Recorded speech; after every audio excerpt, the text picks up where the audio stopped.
حضرت عیسی علیه السلام نه به هم خپل قوم رنګ په رنګ مطالبې کولې چې ته راشه کنه که ته د الله تعالی پیغمبر یې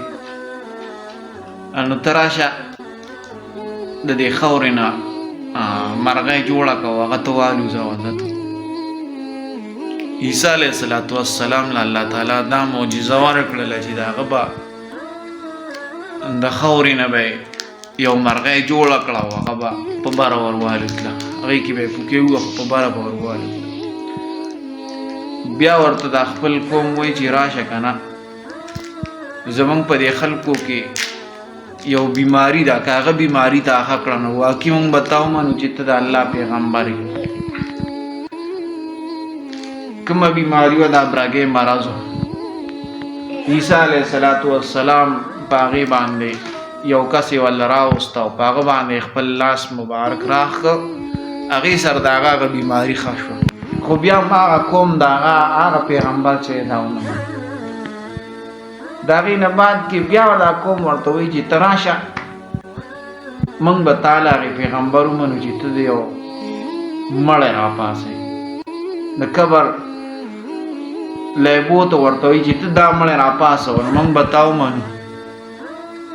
عیسی علیه السلام د الله نه سوال کوي الله تعالی ورته وحی په ذریعه باندې خبره راولېږله چې ته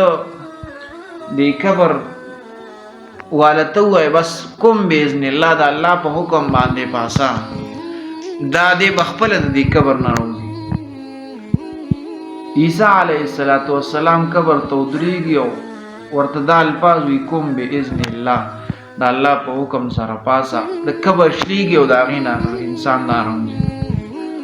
بیا هم دې خلکو دا خبره ونه منله ورته وایي نه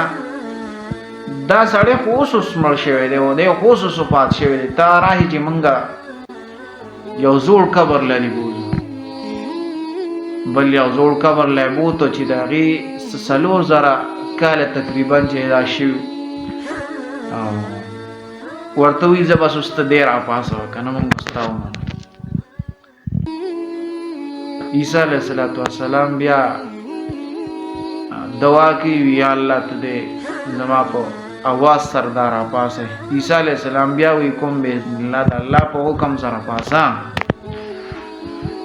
مړی بیا راووتو او وی 4,000 کاله زما وایي چې زه وفات شوی او دا چې دی خو بیا هم دغه